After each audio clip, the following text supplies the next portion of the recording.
Mark 13, the signs of the end of the world. This is the Olivet Discourse, where Jesus is talking about eschatology, future things, the destruction of the temple and his second coming. Verse 1 of chapter 13 of Mark. Then as he went out of the temple, one of his disciples said to him, "Teacher, see what manner of stones and what buildings are here." They're referring to the stones of the second temple that Herod built for the Jews. And they look at the beauty. It was the pride and joy of the Jews. And the center of worship was centered around the temple. And it had beautiful stones on it. Verse 2. And Jesus answered and said, "Do you see these great buildings?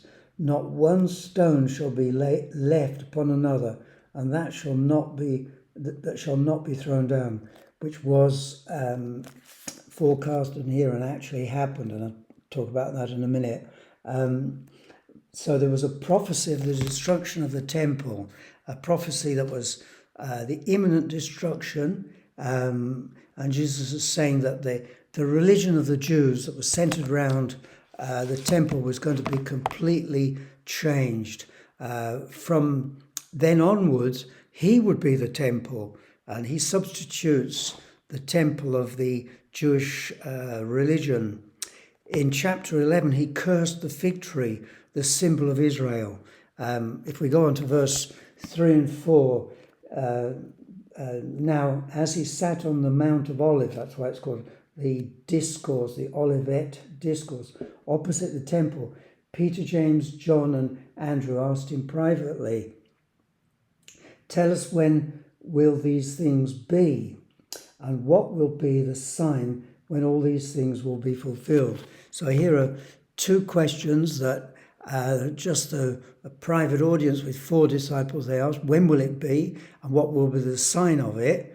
And in Mark and in these prophecies of the end times, we have to keep in our minds that there are 2 prophecies, 2 parts.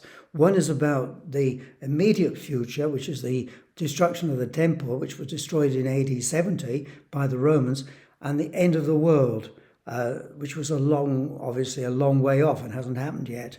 In Matthew 24, verse 3, he adds another question, and what will be the sign of your coming, the return of Christ? So they're 2 different things. And in prophecy, we see some things are partially fulfilled, and then they're fulfilled again. And if we go on to the next section, which is a section about false messiahs, false Christs. Let me read verses 5 and 6. Jesus answered them, began to say, "Take heed that no one deceives you, for many will come in my name, saying, 'I am he,' and will deceive many." In other words, he begins to explain the signs, both of the second coming and the destruction of the temple. So there'll be, in a time of disorder, a breakdown of law and order and chaos. Maybe some people will offer themselves politically to be saviors, or there'll be messiahs, religious people saying that they'll resolve everything in the world. And it's a warning to discern those people who claim to be the Messiah, the Christ, but they're going to deceive lots of people. In the time of Mark, there were already lots who were saying that they were Christ. Bar Kochbi talks about that. And he says, be careful with these false people. Throughout history, there have been those that have claimed to be false Christ, and some believe that the Pope is the Antichrist, a false Christ, a substitute. The word Antichrist doesn't mean just against Christ, but a substitute. And others think it's Putin. In the past was Napoleon, and others have thought that it was Hitler. If we go on to a new section here, it's a section in verses 7 and 8 where it talks about famine, earthquakes, plagues, calamities, disasters. We find a new part and a new type of sign. Verse 7, when you hear of wars and rumours of wars, do not be troubled, for such things must happen. but the end is not yet. For nation will rise against nation, kingdom against kingdom. There will be earthquakes in various places, and there'll be famines and troubles. These are the beginnings of sorrows, not the end. We're not yet, perhaps, in the end times. But Jesus says, don't be troubled, don't be afraid, don't go into panic mode, be without hope and without faith, without safety. There was an earthquake on Friday, a really big one in Myanmar, and affected lots of countries around. So Jesus prophesied there will be disasters and wars. It's to be expected. We mustn't be shocked by these things. There'll be plagues. There has been with COVID and other plagues in the past. There were lots of wars, and there still will. There were lots of wars. Before AD 70, and there was an attack by the Romans on the town of Alexandria in Egypt in AD 38. But it's not the end of the world. In Luke, it says the end will not come yet. 2 Timothy 3 verse 1 says, in the last days. So they started in the time of Christ. Some people get worried because of the wars that the end is coming now. We don't know. But it says in verse 8 of this that we just read, this is the beginning of sorrows, not the end. And the world we live in is fallen. There are natural disasters because of Adam's sin, disturbances. There's reality of pain in this world and suffering. We have to accept that instead of fighting against it and being angry with God.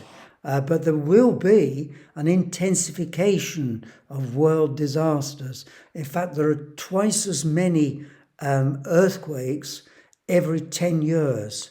The next section that Jesus brings in is a section about persecution, betrayal in the family, and more hatred of Christians, of believers, and violence against us. And he gives, we have 4 commandments, 4 things that we must do. But let me read first verses 9 to 13. And as we read, you can see these commandments. But watch out, that's number 1, for yourselves. They will deliver you up to councils. You'll be beaten in the synagogues, and you will be brought before rulers and kings for my sake, for a testimony to them. And this is actually happening in China, in India, in other parts of the world, where there's severe persecution of Christians. And the gospel must first be preached to all the nations. That's the second.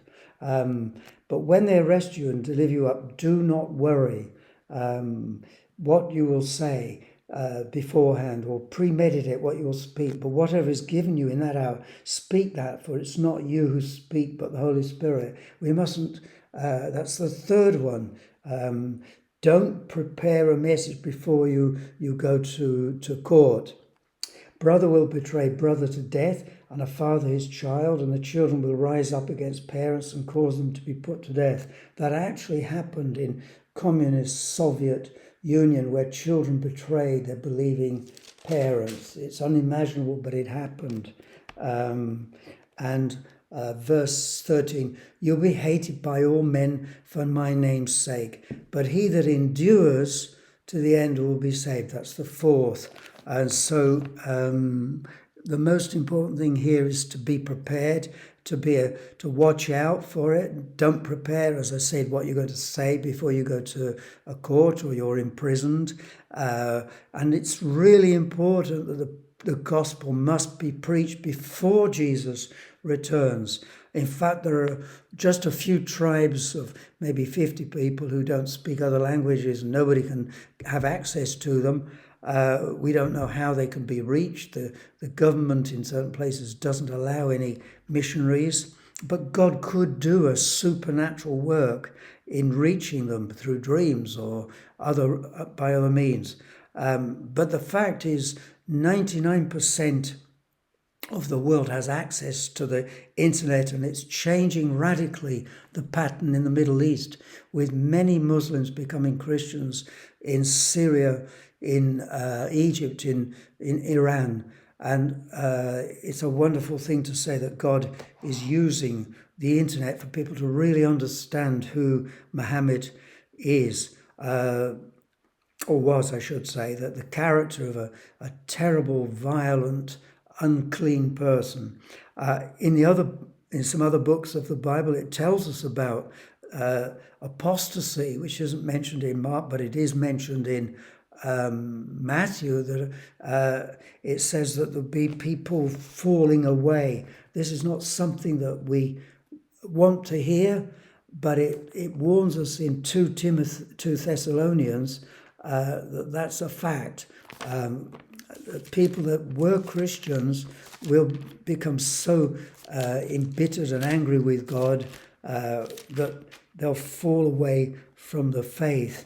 It says in 2 Thessalonians chapter 2, verse 3 and 4, let no one deceive you by any means, for that day will not come. That's the day of Christ when he comes back, unless there's a falling away first, apostasy, and the man of sin, the Antichrist, the man, not just a representative. There are many Antichrists, there always have been, and there's a spirit of Antichrist against the church, but the man of sin will be revealed, the son of perdition, the Antichrist, who opposes and exalts himself above all that's called God and is worshipped, so that he sits as God in the temple of God. So we're to look for this Antichrist in a religious sphere. Maybe it's Muhammad, I believe it was, or it could be the Pope, as I said previously, but he's showing himself that he's God. Muhammad never said he was God, but people treat him as if he was God.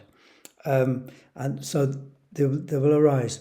The last part of that is to keep going in verse 13, not just preach the gospel, but persevere, keep faithful, make a commitment to Christ, stay firm, and be careful with disillusionment through suffering. Matthew 24 talks about people that are scandalized, offended by suffering and pain. They lose members of the family, but they're not realistic. We're promised, if you can call it that these things will happen through cancer, through road accidents, through violence, that we're to expect that as part of life, not be idealistic about life. And it says, he that perseveres to the end will be saved. It's a process. The first time we're here, we can be saved through believing in the cross and that Jesus dying for us to be forgiven. But it's a process as we keep moving on and keep believing God and trusting him and obeying him. It's the second process to be saved when he comes back. And in verse 14, we come back in Mark 13, we come to the next section, which is called the Great Tribulation. And if I read verse 14, we see what it's all about. But when you see the abomination of desolation spoken of by Daniel the prophet, he really mentions that in his book, his prophecies, standing where it ought not, let the reader understand, then let those who are in Judea flee to the mountains. What is this talking about? Well, first of all, the Great Tribulation is an intensification of pain.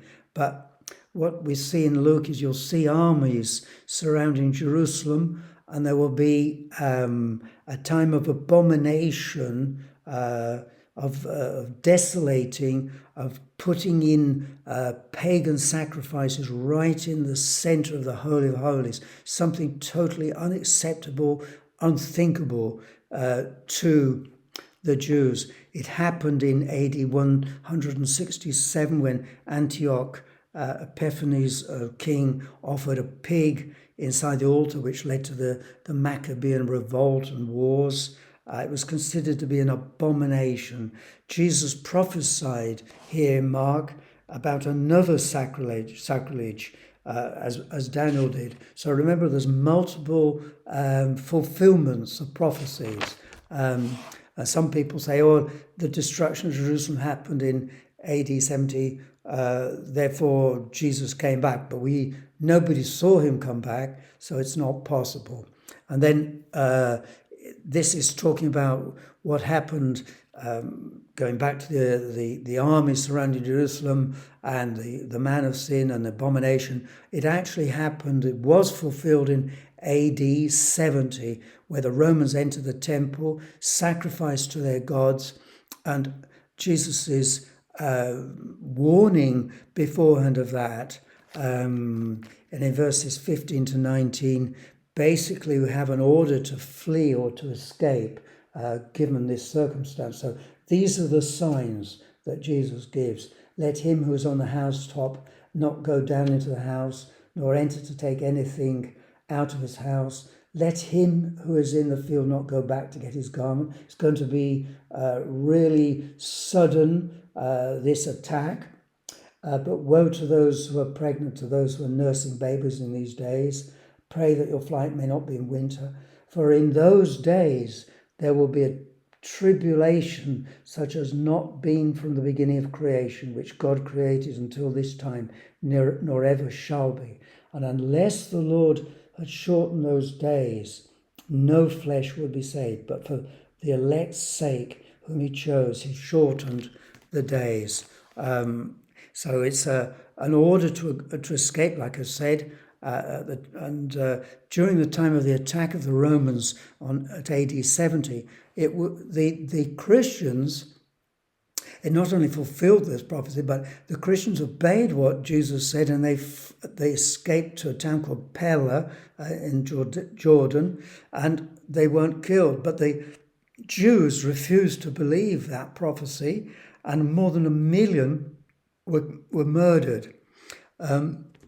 Verse 20 said, as I read, the elect will be going through the tribulation. So the Bible doesn't teach in a secret rapture where the Christians will be taken out before the great tribulation. On the contrary, Jesus promises great suffering, and the elect will be there and the days will be shortened. There aren't two second comings, one that's secret and one where every eye shall behold Jesus. The next section is a section about false Christs and false prophets with signs, with their signs and wonders done by the devil. Verse 21, that anyone says to you, look, here is the Christ, or look, he is there, do not believe him. Because we don't need to look. We'll see Jesus, every eye will see him. So they're obviously false. Verse 22, for false Christs and false prophets will arise and show signs and wonders to deceive, if possible, even the elect. So signs and wonders are not a sign of a true prophet. It doesn't mean that signs and wonders are all false and we must reject them. No, but it can be used by the devil. He is a counterfeiter. He copies everything that Christianity believes in, and that's precisely what we see with Muhammad and Islam. Take heed, verse 23, see, I've told you beforehand. So be aware, be awake. We've had Muhammad, we've had Charles Russell, we've had Joseph Smith, all claiming to be the new leader. Anybody that says nobody's had the right revelation until my time, that's a very dangerous statement. All other churches are false except my church. Be very aware of these false messiahs. The real Messiah will appear in the clouds and every eye will see him. Verse 24 and verse 25, here's another sign that the sun will become darkened, and the moon won't show its light, and the stars will fall, and there will be a shaking. Verse 24, but in those days after the tribulation, so after, the sun will be darkened and the moon will not give its light, and the stars of heaven will fall, and the powers in heaven will be shaken. Then they will see the Son of Man coming in the clouds with great power and glory. So this is the actual coming of Jesus. Whether these things that we see about with the sun and moon is literal or figurative, we don't know. But in past prophecies and scriptures in the Old Testament, they were apocalyptic. They weren't actually physically, but they were figurative of different things. We'll have to see. So Jesus will be coming back, not as he was in the first coming to earth, humble, mild, not a military dictator, not dominating over everybody. So look at the religion that dominates, that manipulates, that kills people, that threatens. They're false. But when he comes back, he has the right, because he's God, to come in power to judge humanity and to bring it to an end, the devil and the Antichrist, bring an end to the world. The angels will collect Christians, the elect, those that are dead from the heavens and those that are alive from the earth, and they'll be with him forever. And then the penultimate thing that Jesus says here is a parable about the fig tree, verses 28 to 31. Now learn this parable from the fig tree. When its branch has already become tender and puts forth leaves, you know that summer is near. So you also, when you see these things happening, know that it's near at the very doors. Assuredly, I say to you, this generation will by no means pass away till all these things take place.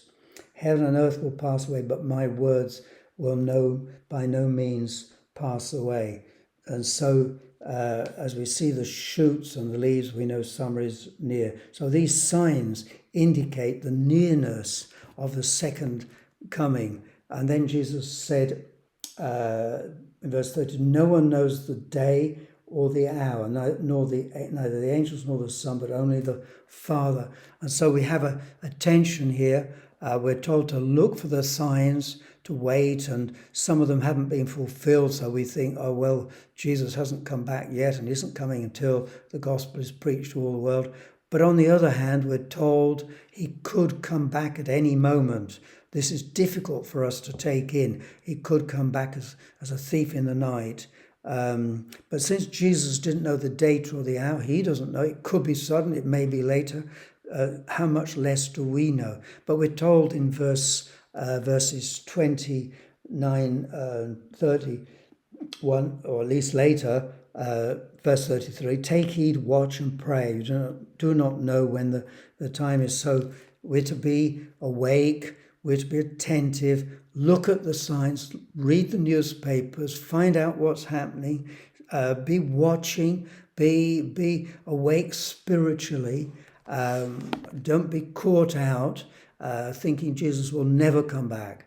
It's very difficult for us, as I said, for us to deal with two things at once. He may come immediately today, or he may come after certain things have been fulfilled. The last thing that Jesus said is a parable about a porter in a house. And we read that in the last few verses here of Mark 13. It's like a man going to a far country, who left his house and gave authority to his servants and to each his work, and commanded the doorkeeper to watch. This is the word that comes out so much in this chapter, watch. Look, be attentive, don't go to sleep. Watch therefore, for you do not know when the master of the house is coming, in the evening, at midnight, at the crowing of the rooster, or the morning, lest coming suddenly he find you sleeping. And what I say to you all, watch.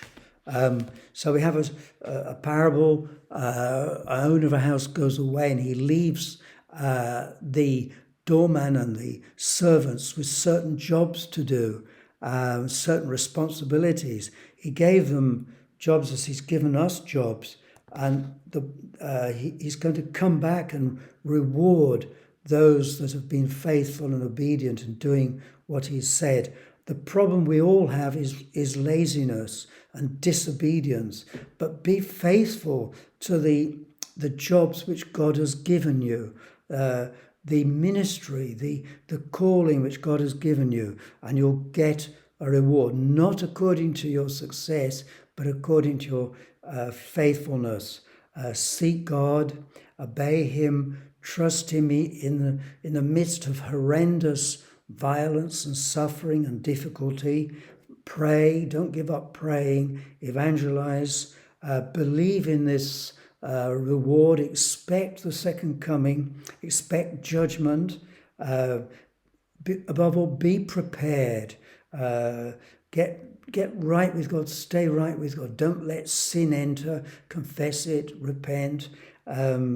Be holy, as the Bible says, especially in 1 Peter, and be faithful to the orders of God.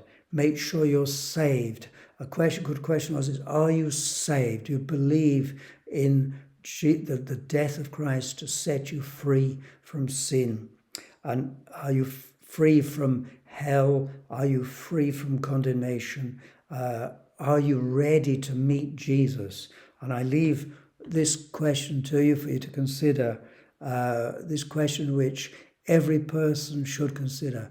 Where are you going to spend eternity? Are you ready for Christ coming back and the judgment? Are you ready to meet God? Are you faithful? Are you believing what he says in the scriptures? So God bless you. Look for the signs, but be prepared. He might come any day. He could come today. So God bless you. And if you have any questions, please get into contact with me. Subscribe if you haven't before, and send this message to others if you feel it would be useful to them. Amen.